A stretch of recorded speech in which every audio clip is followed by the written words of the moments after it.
What's up, Lumos Trainers? Lumos Trainer Zach here. Now, throughout the course of the anime, there have been many Pokemon Ash almost had, but didn't for one reason or another. This is because he either gave them away, didn't evolve them, or straight up failed to catch them. But aside from your regular run-of-the-mill Pokemon, did you know that there were a bunch of legendaries Ash could have owned? Now, of course, Ash will probably never have a legendary cause that'll make him too OP. But I still think it might be fun to take a look at what might have been. So in this video, I'll be counting down the top 10 legendary Pokemon Ash Ketchum almost owned. If there are any Pokemon you think deserve to be on this list but didn't make it, let me know in the comments. And no, I'm not counting Ultra Beasts cause Ash is catching them for the Aether Foundation. Alright, now with that out of the way, let's get started.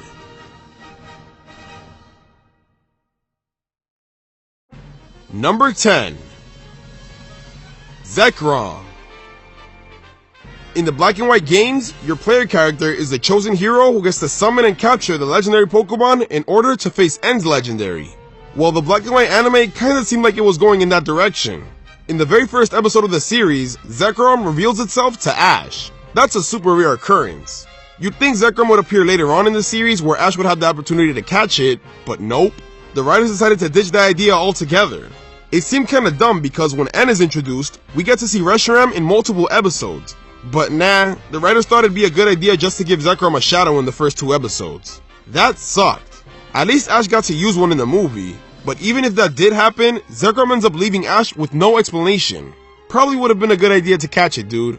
But yet again, that movie isn't actually canon. Number 9. Suicune. When Ash and his friends first arrived in Johto, they saw the legendary Pokemon, Suicune. It was only for a brief moment though, cause it runs away. Wow, what a tease. The next time we see Suicune is during the 4th Pokemon movie, Pokemon Forever. The gang is on a boat and they end up seeing it. Is this the same Suicune as before? I'm leaning towards yes. Why? Cause Suicune decides to help once Celebi is taken over, and lets Ash ride him. Why would he let him do this if he didn't already know him from before? Well, you could argue it's just cause he's the main character, but whatever. Suicune really came in handy during this situation, and also helped with purifying the Lake of Life. After it was all over, Suicune decides it's time to leave, and this is where Ash fails. That could have been a great time to catch it. Instead of letting it go away, Ash could have convinced it to stay with him since he was already so willing to team up with him. But nope, I guess Ash thought it'd be better off to just let it go.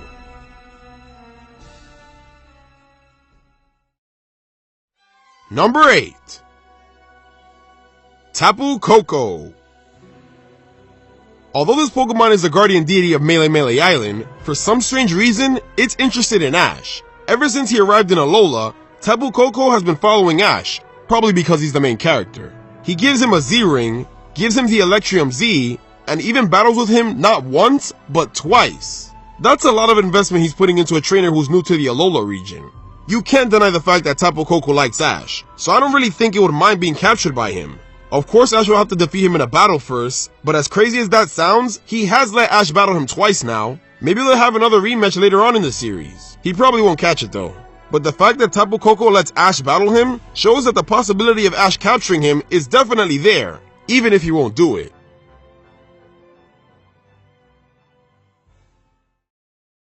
Number 7. Ho-Oh. This Pokemon was seen at the very beginning of Ash's journey. It was an impactful moment for many people because it was a Pokemon even the Pokedex couldn't identify. It really shows that the world of Pokemon is a vast one. Now, wouldn't it be cool if Ash actually caught it? This would make his journey come full circle. Unfortunately, that hasn't happened yet. He has seen Ho-Oh again on occasion, but that's usually to help motivate him to continue his journey. Now, what's interesting though is the fact that Ho-Oh was actually the focus of the 20th Pokemon movie. Even though it isn't canon, this could have been a good opportunity to have Ash catch a legendary Pokemon but not actually give him one for the anime, you know? In the movie, Ash actually got to meet and battle Ho-Oh, so this is it. This is the time where Ash can finally catch it. But not really, cause in the end, we can only assume he got wrecked cause the next scene is of him and Pikachu at the Pokemon Center. Nice. Number 6. Lugia. During the World Island saga of Ash's Johto journey, he meets Silver, the baby Lugia. Silver ends up getting taken by Team Rocket, but Ash and friends help it reunite with its mother. So look at that, 2 possible Lugias Ash could have had, except he wasn't that close with them, to be honest. So yeah, I can't really see Ash catching these. Also, they go away together, so it would be kinda douchey if Ash enslaved one of them forever. But even though Ash couldn't get these Lugia, there's still one he totally could have gotten. Yep, I'm talking about the Lugia from Pokemon the Movie 2000. In this movie, Ash is said to be the chosen one, who will help Lugia calm down the fight between the legendary birds. Well, he does just that. It seemed like Ash really befriended Lugia, but then he's like, "Well, Ash, looks like my job here is done." And then he just disappears. A lot of legendaries seem to do that. That kinda sucked. Would have been awesome if he actually caught it. This was the first time Ash befriended a legendary like this, so it would have been the perfect opportunity for him to own it. Number 5. Azelf. In the Diamond and Pearl series, the 3-Leg Guardians had to choose 3 trainers to partner with in order to take down Team Galactic. Mesprit chose Dawn, Uxie chose Brock, and Azelf chose your boy Ash. He first saw it in Lake Valor during the Wallace Cup, then it returned once all 3 Guardians were under attack. After Cyrus tries to create a new universe, the current one starts to get a little messed up, so that's when the Lake Trio steps in to save the day. After this, they were like, "Well, our job is done. Bye-bye." What? That's it? Dang. Ash could have totally caught it if he wanted to.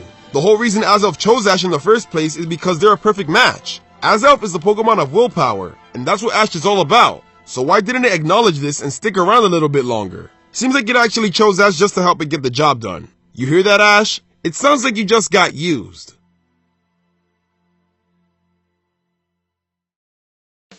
Number 4. Latias.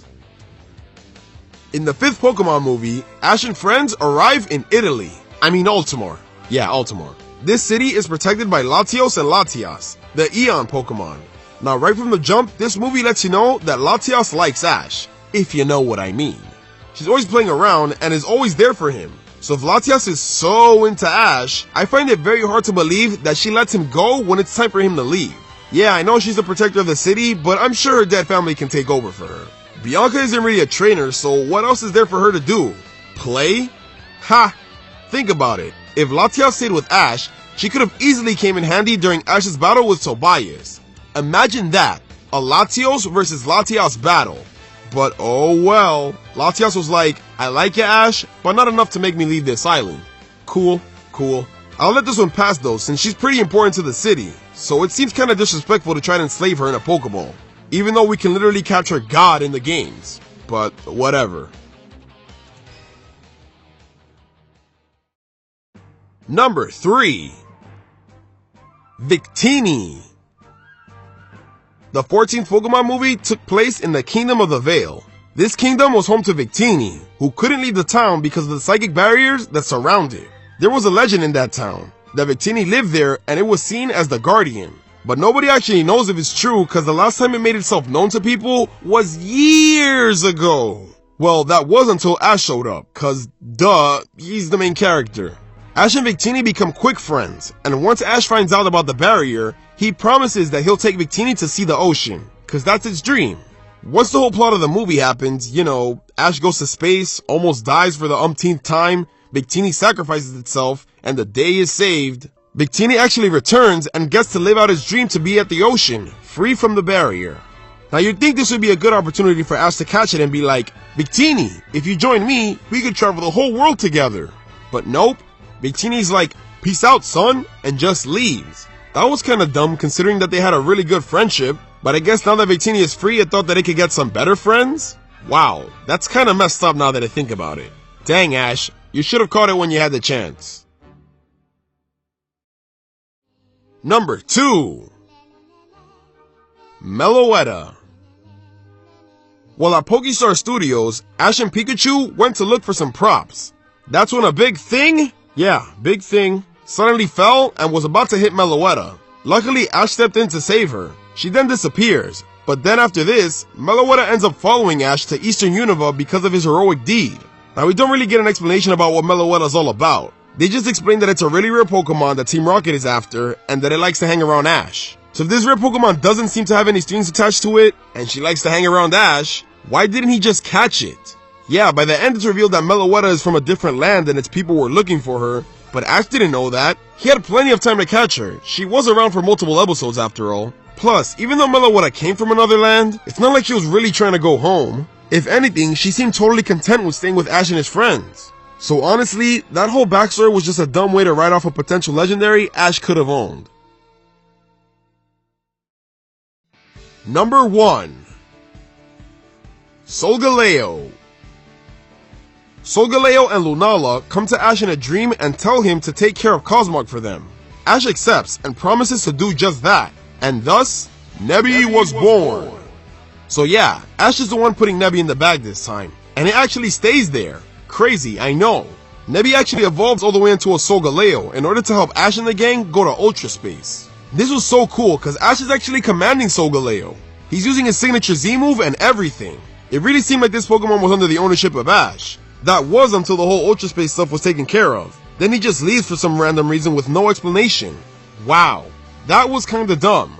Maybe if Ash actually caught it as a Cosmog instead of shoving it inside his bag, he would have been the owner of a Solgaleo. On the bright side, it seems like Nebby might actually return later on in the series. I mean, it kinda has to once we get to the Necrozma stuff. But by that point, it won't be a Solgaleo anymore. It will be a Duskmane Necrozma. So yeah, there goes Ash's chance of owning that Pokemon. Just throw a Pokeball at it for Arceus' sake. Thanks for watching, everyone. If you enjoyed this video, make sure to hit that like button. And if you're new to the channel, subscribe to become a Lumiose trainer today. Also, follow me on Twitter to find out what's up and what's new. Last but not least, make sure to live your life to the fullest, and I'll see you all next time.